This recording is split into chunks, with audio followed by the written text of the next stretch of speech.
Yo, yesterday, this weekend gave me even more hope for my Ravens than I already had. And I'm one of those delusional Ravens fans. Every year, while Lamar Jackson is the quarterback, and even though all the flack I give Lamar on this channel, y'all know. But while we got that athleticism and talent at quarterback, and our defense is Ravens defense, damn near every year to me feels like we can win this thing. But this year and this weekend has gave me even more hope than I've already had for a long time. So I'm gonna get straight into it. Let's go ahead and talk about Patrick Mahomes real quick. He's on the sideline throwing his temper tantrum. You love to see it. All great quarterbacks have those moments. Gotta have those moments, man. You're not one of the GOATs if you can't spaz out, sling your helmet around and act crazy. You're not one of them. Well, sorry to say GOAT. He's not up there in the GOAT shit yet. But you're not one of them if you don't have some of them moments. So it was good to see that part. Now, from the actual perspective of what happened, Mahomes, I don't know what you wanted from the situation. Kadarius Toney is a fool. And every week you guys have receivers that's doing some foolish things. Like every week, y'all got a bonehead in the group. Every week is somebody doing some bonehead stuff. Y'all call away. Y'all missing that wide receiver talent. Y'all missing that Tyreek Hill wide receiver talent. I don't want to branch off too far yet, but Dolphins missed it last night. That's why they lost to the Titans. Yeah, man. Tyreek Hill, he's MVP, man. He impacts his team the most this year, I would say, man. Well, maybe not the most, but he's the MVP. Anyway, but yeah, he spazzes out because the Kadarius Toney lines up offsides on that crazy Travis Kelce play. We lateraled it back and they scored. It would have probably been for the win. Yeah, man, shoot, he robbed it. Kadarius Toney's a bonehead. He should wear a bonehead hat for the rest of the season, or at least until he scores 2 or more touchdowns, because he robbed us. He robbed the whole football community and culture of one of the most exciting plays of the year. Obviously, all we could do is hope. All we could do is talk about what if. So that's that. Then the Chiefs go down again, and I heard that the Chiefs haven't had a away playoff game Mahomes' whole career. So I didn't know that. So that was interesting to me. That's one reason why I'm hopeful for the Ravens. We're at the top. Chiefs lost. Dolphins lost. We're playing with house money. It's our money to lose. It's our seed to lose. We could get a nice bye. I know the last time we had a bye, it didn't go too well for us. Last time we had a bye with Lamar Jackson, but this is a whole new Lamar Jackson. This is a whole new team, whole new defense, whole new offense, and we lit right now. Now, what else I had to talk about? Titans beat the Dolphins. That was crazy. Tyreek Hill got hurt. That's kind of wild. But the Dolphins played their ass off. Will Levis played his ass off.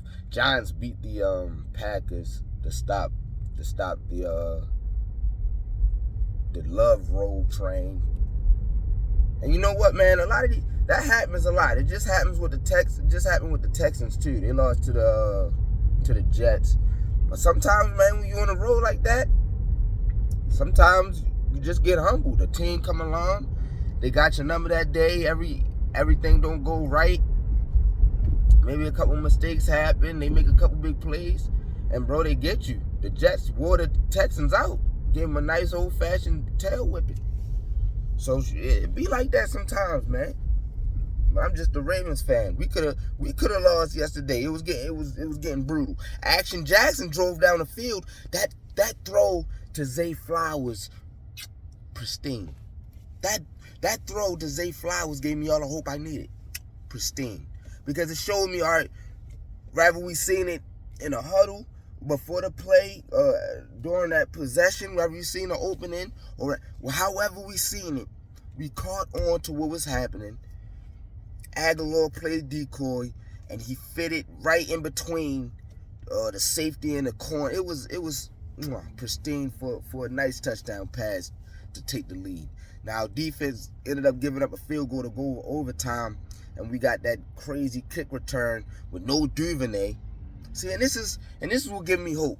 See, what you got to understand is, to win the bowl is not always, most of the time, it's not just a walkthrough. You just walk through every team throughout the year. It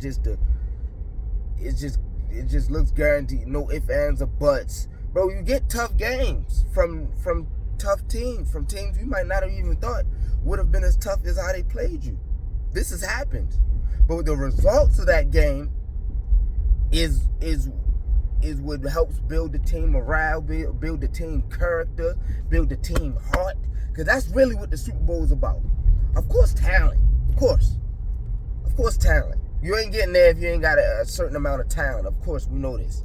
Right? There's an excruciating amount of talent on the defensive side, or a crazy amount of talent on the offensive side. You got to have some good talent to go to the Super Bowl. We know this. But the thing that's going to win you the bowl, the thing that's going to get you over the top, is some good coaching and that heart. Good coaching, good quarterback, and that heart. And that daggone heart.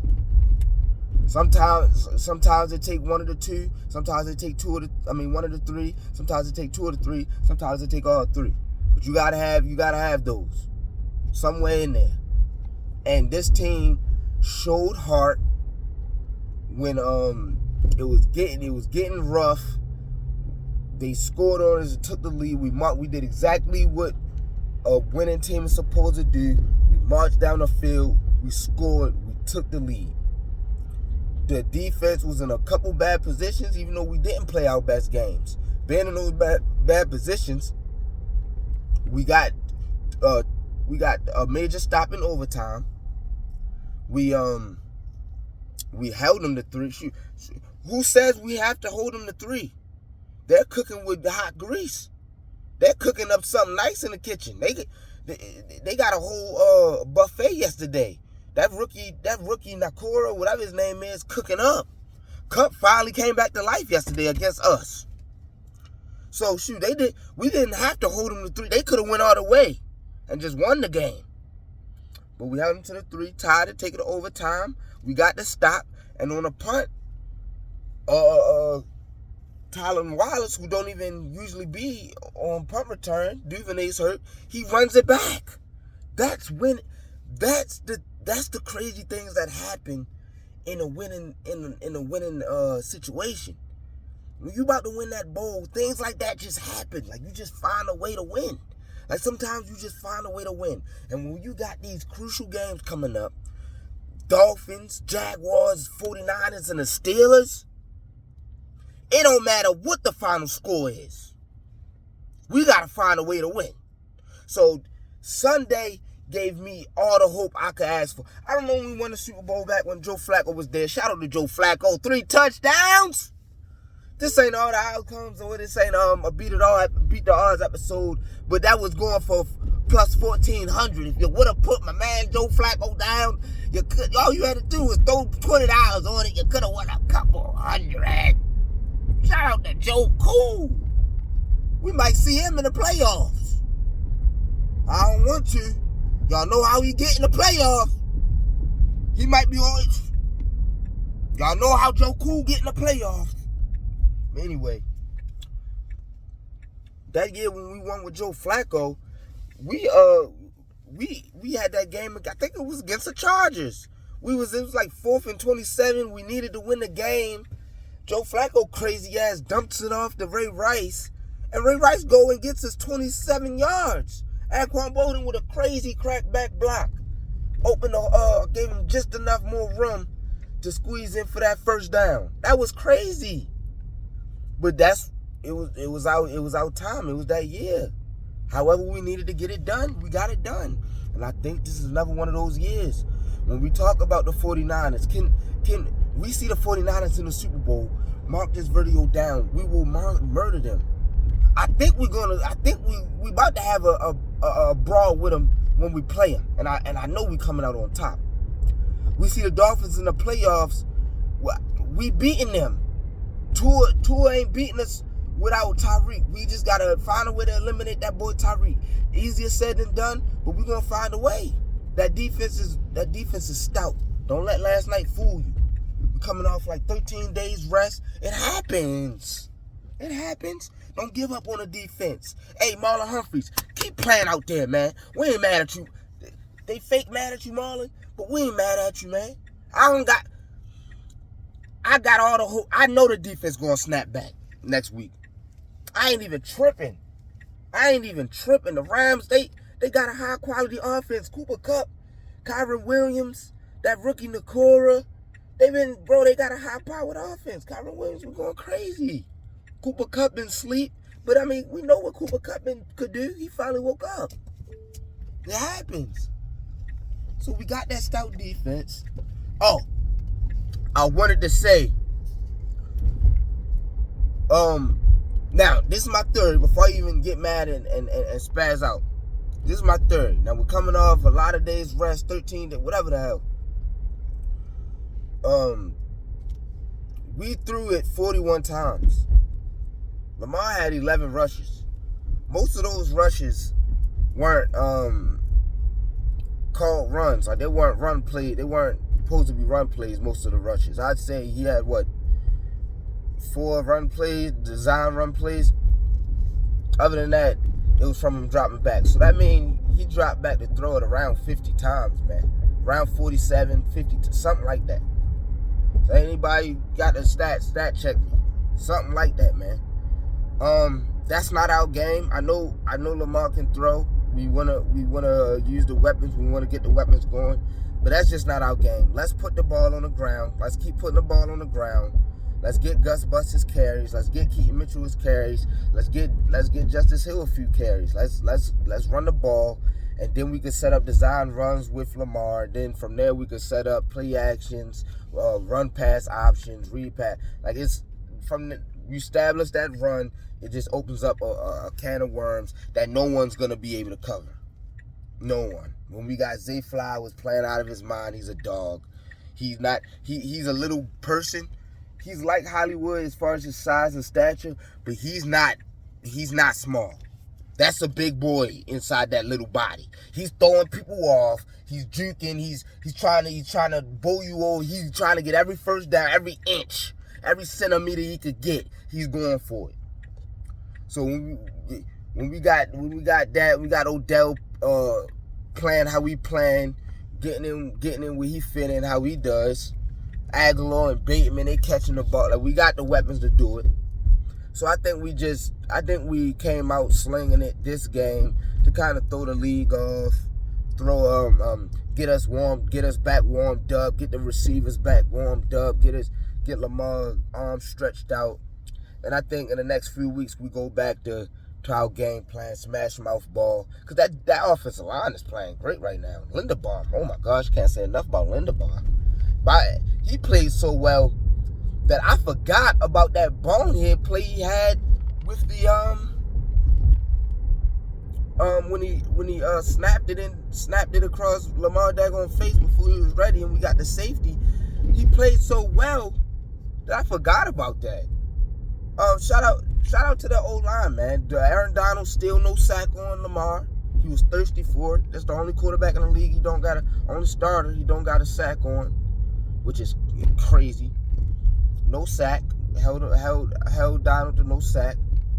So it's all there in place. I've been talking y'all head off. I'm gone for a while. I ain't really spoken on the Ravens too much this year, but I gotta do it, man. Check out the channel, Odds and Outcomes. We haven't dropped in a week. We're gonna get back out there. Had a illness and holidays, family stuff going on. You know how that goes. We're gonna get back out there this week for sure, dropping episodes on the Odds and Outcomes page. I'm just a Ravens fan. Make sure you check out the series I got with Beat the Odds. We had fun on there talking about a bunch of parlays, DraftKings and FanDuel stuff, the odds and outcomes, basically how the show is. But it's just like a little mini series with just me talking, ranting, and hooping and hollering. So check that out. Let me know what y'all think about what's going on in the NFL right now. Cowboys wore the Eagles out. Dak might be MVP, y'all. I know we like to hate on anybody who's not a Cowboys fan. We like to hate on the Cowboys and slander and thing. Dak might be MVP, if I'm being honest. Dak might be MVP right now. And I know it's changing every week. It's between Purdy, Dak, Tyreek, and shoot, I'd say Lamar. But I think Dak is looking like that guy. Unless he fumbles the bag in the next 4 games, I think he might get that MVP, which is going to be a crazy award for him to get in Dallas. He probably going to be rich for the rest of his life just off getting the MVP. He getting the MVP or a Super Bowl in Dallas. He probably going to have a job and be rich for the rest of his life behind it. So shout out to Dak. Keep playing well, man. Keep playing well. One of my coworkers took $20 up off. I thought the Eagles were going to smash y'all. Lost some money on that. So keep playing well. Shoot out LeBron. Check out the last episode I did on the in-season tournament. Freaky man Zion didn't come out to play against LeBron at Vegas, but he came out to hoop his life away and dropped 36 last night. I mean, we all know why. We know why. He couldn't even, he had so much sexual intercourse. He had so much sexual intercourse before that daggone in-season tournament finals. He couldn't even jump and dunk, man. So we know why. Them young boys just wasn't focused. LeBron and them ran him out the gym. Some of the best defense we seen because of it. But yeah, man, I'm just a Ravens fan. Like, share, subscribe, holler at me, man. I'm out here.